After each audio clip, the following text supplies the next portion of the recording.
नमस्कार दोस्तों, आप सबका हमारे ए टू जेड ज्योतिष यूट्यूब चैनल में स्वागत है। दोस्तों, आज की इस वीडियो में मैं आपको पन्ना रत्न के बारे में बताऊंगी कि पन्ना रत्न किन किन लगन वालों को पहनना चाहिए, किन के लिए शुभ है और किन के लिए नहीं है। क्योंकि अधिकतर लोगों को यह पता ही नहीं चलता कि हम इस रत्न को धारण करें या ना करें, और वो बेचारे कई बार क्या होता है, अपनी मर्जी से भी कई बार रत्न धारण कर लेते हैं लोग, और या गलत सलाह से भी पहन लेते हैं, तो काफ़ी नुकसान हो जाता है। आज मैं इस वीडियो में पन्ना रत्न के बारे में बताऊंगी, साथ ही साथ आपको और रत्न के बारे में भी जानकारी मिल जाएगी कि आप इस रत्न को धारण करें या ना करें। क्योंकि दोस्तों, जैसे कि आप जानते ही होंगे कि 7 ग्रह माने गए हैं, जो हमारे वैदिक एस्ट्रोलॉजी में 7 ग्रहों को ही मान्यता प्राप्त है। राहु और केतु को छाया ग्रह माना गया है, परंतु वो छाया ग्रह होते हुए भी हमारे जीवन पे बहुत ज़्यादा प्रभाव डालते हैं। तो इसलिए जब हम रत्न धारण करते हैं तो राहु केतु के भी धारण करते हैं। तो जब हम ग्रहों को बांटते हैं देव और दानव में, 2 कैटेगरी में बांटा गया है ग्रहों को, ये देव ग्रह है और दानव ग्रह है, और उनमें कुछ एक दूसरे के प्रति सम व्यवहार भी रखते हैं। तो आज की इस वीडियो में मैं आपको बताऊंगी कि हमें किन का रत्न किसके साथ धारण करना चाहिए, किन का नहीं करना चाहिए, और किन लगन वालों को पन्ना रत्न धारण करना शुभ रहेगा और किन के लिए अशुभ रहेगा। तो सबसे पहले मैं आपको बताती हूँ कि कौन से ग्रह किसके मित्र हैं और किसके शत्रु हैं, जिससे आप अगर रत्न धारण करते हैं तो गलती से भी आप, जैसे कि देव ग्रह के साथ कभी भी आप दानव ग्रह वालों का रत्न धारण ना करें। क्योंकि यदि आप मान लीजिए आपने गोमेद रत्न धारण करा हुआ है और साथ में आपने चंद्रमा का मोती धारण करा है, तो यह आपके लिए काफ़ी नुकसानदायक होगा। क्योंकि चंद्रमा देव ग्रह है और जो गोमेद रत्न है वो राहु का है, तो दोनों आपस में, मतलब कि आपको समझ ही गए होंगे कि काफ़ी नुकसानदायक हो जाएगा। क्योंकि यदि आप देव ग्रहों का रत्न धारण कर रहे हैं तो देव ग्रहों का ही कर सकते हैं, और अगर आप दानव ग्रह का कर रहे हैं तो आप दानव ग्रहों का ही कर सकते हैं। तो आज की इस वीडियो से आपको पता लग जाएगा कि आपको कैसे क्या पहनना है। जैसे देव ग्रहों में सूर्य, चंद्र, मंगल और गुरु आते हैं, और दानव ग्रहों में शुक्र, शनि, राहु, केतु आते हैं, और जो बुध ग्रह है वह सम ग्रह है। उनकी दानव ग्रह वालों से तो सबसे मित्रता है, चाहे वो शुक्र हो या शनि हो या राहु हो या केतु हो, इधर सबसे उनकी मित्रता है।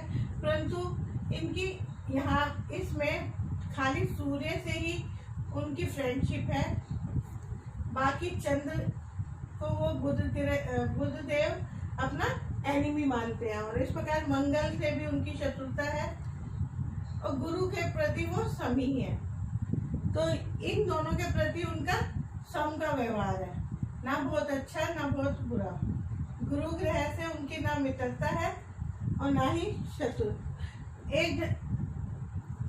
नहीं, ये थोड़ा गलत हो गया कि वो, मतलब कि सूर्य से ही उनका फ्रेंडशिप है।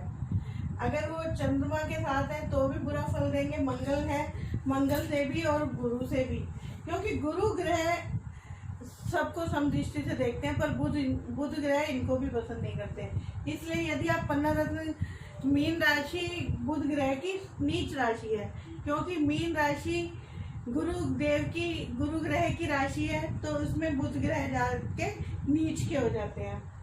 तो आज आपको ये समझ आ गया है, इधर दानव ग्रहों की आपस में मित्रता है, ये देव ग्रहों की आपस में मित्रता है, ये दोनों एक दूसरे के एंटी हैं,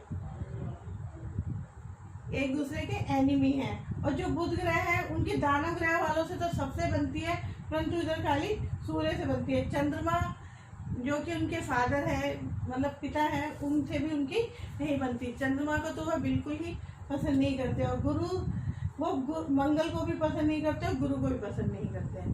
परंतु गुरु हैं जो वो बुध को समदृष्टि से देखते हैं, मतलब बुध उनको पसंद नहीं करते पर गुरु उनको समदृष्टि से देखते हैं। तो आपको आज मैं बताऊंगी कि जैसे मेष राशि है, मेष राशि में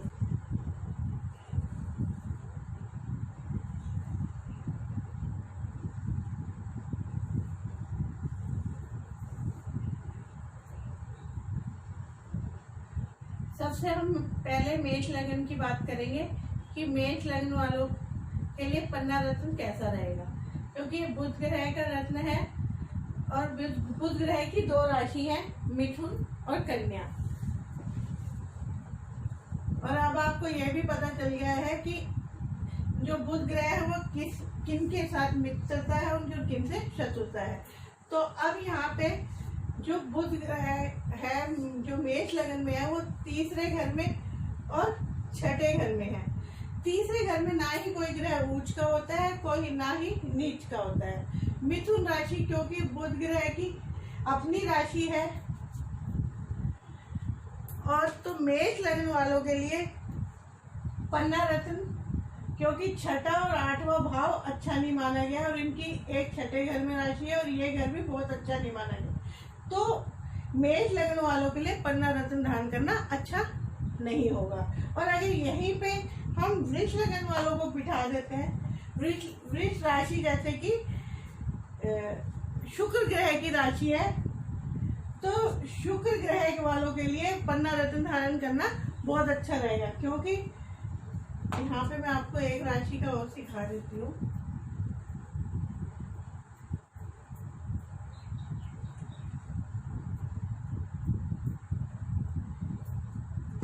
कि जैसे शुक्र ग्रह की राशि है, तो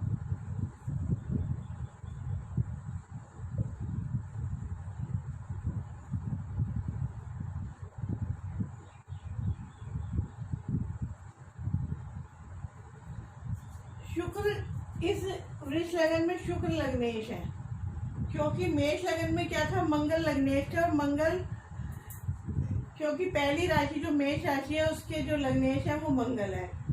आपको मैंने पिछली वीडियो में बताया था कि सूर्य और चंद्रमा को छोड़कर खाली सूर्य चंद्रमा की एक एक राशि, सूर्य की सिंह और चंद्रमा की कर्क राशि है, और बाकी सभी ग्रहों को 2-2 राशियों का अधिपति बनाया गया है। जैसे मंगल ग्रह की 2 राशि हैं, मेष और वृश्चिक। ऐसी शुक्र ग्रह की 2 राशियां हैं, वृष और तुला। बुध की 2 राशियां हैं, मिथुन और कन्या। गुरु की भी 2 राशियां हैं, धनु और मीन। शनि की भी 2 राशियां हैं, मकर और कुंभ। इस प्रकार से सबको 2-2 राशियों का अधिपति बनाया गया है। और जो बुध है उनकी शुक्र ग्रह से बहुत बनती है। और जैसा कि आप जानते हो कि ये बुध ग्रह है, ये मैंने वृष राशि का बनाया है, तो इसके जो लग्नेश है वह शुक्र देव की है। तो और यहाँ पे धन भाव में मिथुन राशि बैठी है जो बुध देव की है। ये दोनों आपस में घनिष्ठ मित्र हैं। जब इन दोनों की आपस में मित्रता है तो इनके लिए बुध का रत्न धारण करना बहुत ही शुभ रहेगा।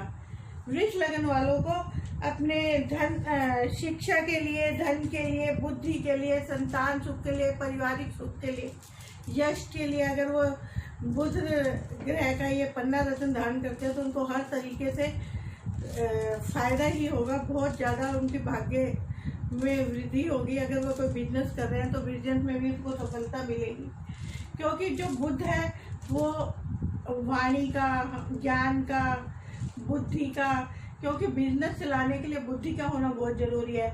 और ये बोलने की कला भी सिखाते हैं बुधदेव, तो बोलने की कला भी इसी से आएगी।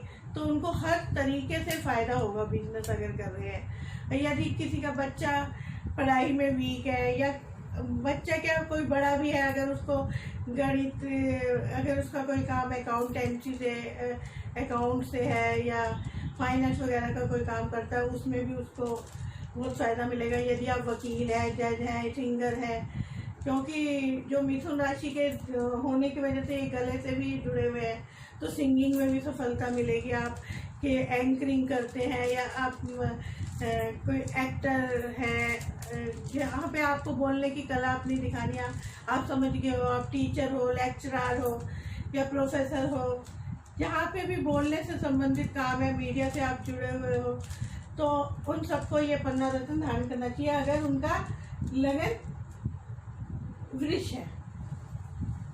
इसी प्रकार मैं अब हर लगन का यहाँ पे आपको बना के बताऊंगी तो वीडियो बहुत बड़ी हो जाएगी। जैसे मैंने आपको बताया कि शुक्र का वृष और तुला है, तो इसी प्रकार जैसे वृष वालों को फायदा करेगा पन्ना रत्न धारण करना, इसी प्रकार से अगर तुला लगन वाले भी इसको धारण करते हैं तो उनको भी इसी प्रकार से फायदा होगा। सभी चीज़ों में उसको फायदा होगा, चाहे संतान से हो, चाहे बुद्धि से हो, ज्ञान हो, सब चीज़ों से। ऐसे आपको पता है कि शनि वालों के लिए भी ये फायदा करेगा। जैसे मकर और कुंभ लगन वाले इसे धारण करते हैं, तो जैसे मकर लगन है यहाँ पे, तो उसमें भी इसमें तो आपको वृष में तो आपको समझ आ ही गया होगा। और मिथुन लगन में तो देखिए यहाँ पे वो खुद ही लग्नेश है,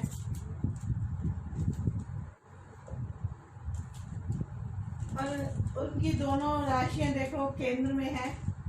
तो ये क्या कहते हैं, मिथुन लगन वालों को ये भी बहुत फायदा करेगा।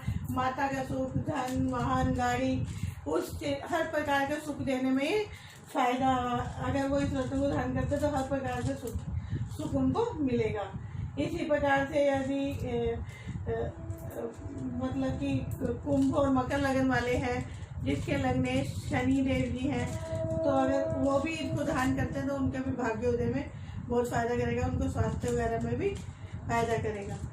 यदि गुरु की राशि वाले इस रत्न को धारण ना करें, धनु और मीन लगन वालों को यह रत्न धारण नहीं करना चाहिए। अगर उनकी कुंडली में बुध देव कमजोर है तो वो मेरे हिसाब से उनके बीज मंत्र का जाप करें और गणपति की उपासना करें तो वो ज़्यादा सही है। इस रत्न को धारण ना करें।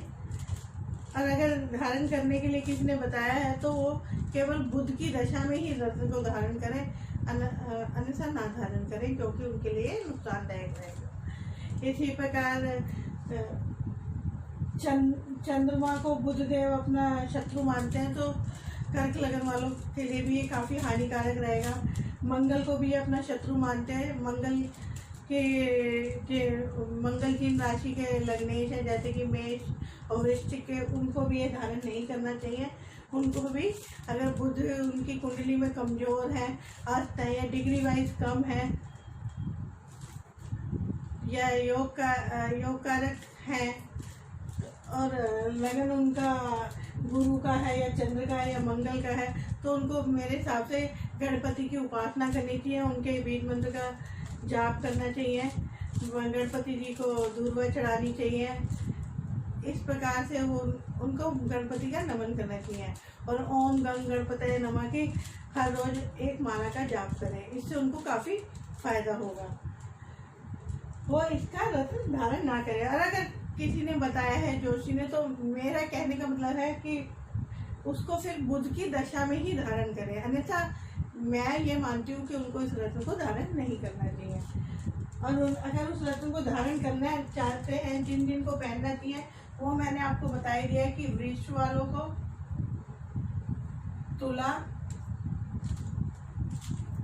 मिथुन जिसके वो खुद ही लग्नेश है, कन्या, मकर और कुंभ।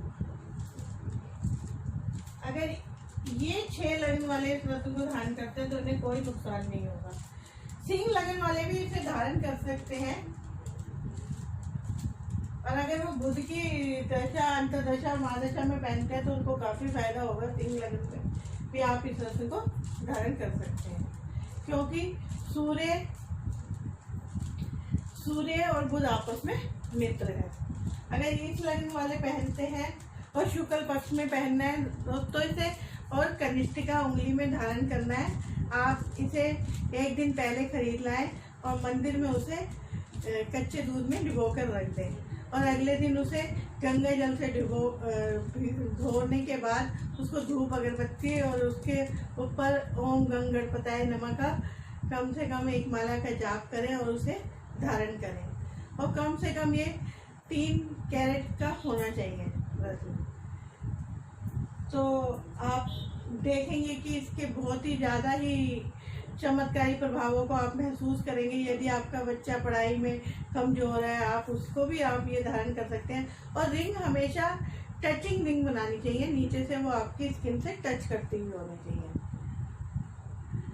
और दोस्तों, यदि आपके व्यापार में हानि हो रही है या आप देखते हो कि कई लोगों को ज्ञान बहुत होता है पर सामने बोलने में किसी के हिचकिचाहट होती है और वो झिझकते हैं और अपने आप को अच्छे से बता ही नहीं पाते। ये नहीं कि उनको आता नहीं है, परंतु वो अपने अंदर के भाव को प्रकट ही नहीं कर पाते, सामने वाले को समझा नहीं पाते।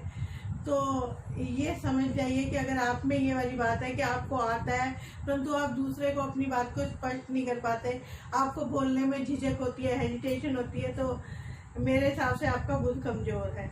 बुध पेट को भी खराब करता है, पेट से संबंधित बीमारी भी देता है। स्किन, अगर आपकी स्किन में एलर्जी वगैरह रहती है, स्किन से संबंधित बीमारी भी बुध देता है, एलर्जी वगैरह हो जाती है स्किन में। और अगर किसी का बुध बहुत ज़्यादा खराब हो तो दोस्तों उसके चर्म रोग हो जाता है, उसके सफ़ेद दाग वगैरह आपने देखा है, कोड़ वोड़, एक्जिमा वगैरह इस तरीके की बीमारी हो जाती है।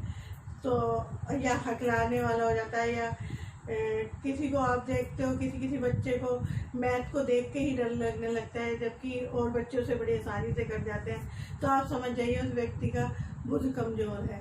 उसे बुध की अपना लग्न देख के अब तो आपको किसी जोशी से सलाह करने की जरूरत नहीं है। अगर आप इन लग्नों के स्वामी हैं तो आप इसे धारण कर सकते हैं। हाँ, सिंह लग्न में भी आप इसे धारण कर सकते हैं। बाकी मैं कहूँगी धनु, मीन और जो बाकी मेष वेष वालों के लिए तो हानिकारक है, उन्हें ये रत्न धारण नहीं करना चाहिए। अगर आप इस रत्न को धारण करते हैं तो आप देखें दोस्तों, इसके चमत्कारी प्रभाव आपको कितनी ऊंचाइयों पे ले जाएंगे। आपका एक समाज में नाम होगा। कहते हैं ना कि उसने ऐसा बोला कि सब मंत्रमुग्ध होकर सुनते रहे। तो दोस्तों, जिन व्यक्तियों का बुध मजबूत होता है वो एक अच्छे नेता भी बनते हैं, उनके भाषण में लोग बंद के सुनते हैं। आपने देखा है कई बार कोई व्यक्ति बोल रहा होता है, अच्छा भी बोल रहा हो और उसका बुध कमजोर हो और वो ढंग से ना बोल रहा हो तो लोग उठ के जाने लगते हैं कि नहीं बेकार है, बेकार है। और कई बार आपने देखा है कि चाहे कितना भी लंबा भाषण हो, लोगों का उठने का मन ही नहीं करता, क्योंकि उनका बुध मजबूत होता है। बुध व्यापार का भी कारक है दोस्तों। यदि आप बुध ग्रह आपका कमजोर है तो आपको व्यापार में भी तरक्की नहीं मिलेगी। आर्थिक उन्नति के लिए भी आपको ये पन्ना रत्न धारण करना चाहिए। यदि आप कंपटीशन का एग्जाम दे रहे हैं, उसके लिए भी ये सफलता दिलाता है। कंपटीशन के एग्जाम में सफलता मिलेगी आपको। आप देखेंगे कि जो बुध ग्रह वाले लोग होते हैं उनकी तर्क शक्ति बहुत अच्छी होती है। वो हर चीज़ में तर्क करते हैं, ऐसे ही नहीं मान लेते। वो दिमाग के बहुत तेज होते हैं, क्योंकि मस्तिष्क से जुड़ा हुआ है, ये बुद्धि का कारक है। तो आपको बुद्धि, ज्ञान, शिक्षा और भाग्यवंती, और जिनके ऊपर बुध ग्रह की कृपा हो जाती है दोस्तों, आप अगर इन सिम्टम को पहचान रहे हैं जो मैं बोल रही हूँ कि बोलने में उसको मैथ से घबराहट होगी, और इस तरीके की अगर आपकी स्किन में एलर्जी होगी, पेट खराब रहेगा, ये बुध ग्रह के ही लक्षण हैं। उसकी मेमोरी वीक हो जाएगी, आदमी रख के चीज़ भूल जाता है। कई बार मतलब कि छोटा सा भी मैथ का अगर वो जोड़ भी करेगा तो उसमें भी गलती कर देगा। तो ये बुध ग्रह कमज़ोर होने के लक्षण है। और अगर आप इस रत्न को धारण करेंगे तो काफ़ी फ़ायदा होगा। दोस्तों, वीडियो बहुत लंबी हो गई होगी, पर मैं आप लोगों को यह चाहती हूँ कि आप इधर उधर भटकने से अच्छा, अगर आपने गलत किसी ने रत्न धारण कर रखा है तो भी वो लगातार नुकसान उठा रहा होगा, तो कम से कम आप अपने लगन को तो देख सकते हैं। लगन के लिए आपको इस घर को देखना है। अगर आपके उसमें पहला नंबर लिखा है तो आपका मेष लगन है, दूसरा लिखा है तो आपका वृष लगन है, तीसरा है तो मिथुन, चौथा है तो कर्क, पांचवा है तो सिंह, छठा है तो कन्या, सातवां तुला, आठवां वृश्चिक, नौवां धनु और 10वां है तो मकर, 11वां कुंभ और 12वां आपका मीन लगन है। और आपको मैंने पिछली वीडियो में बताया था, आप पिछली वीडियो में चेक कर सकते हैं। मैंने उन लग्नों के स्वामी भी बताए हैं कि कौन किस लग्न का स्वामी है, तो उससे आप अपनी कुंडली देख के ज्ञान जान सकते हैं कि आपका कौन सा लग्न है, आपको ये 15 रत्न धारण करना है कि नहीं करना। क्योंकि इस रत्न को धारण करने से अन्न, धन, लक्ष्मी, संतान, कुटुंब, वाणी, हर चीज़ में आपको उन्नति मिलेगी। आप देखोगे कि कैसे आप सफलता की सीढ़ियाँ चलते चले जा रहे हो। धन्यवाद दोस्तों।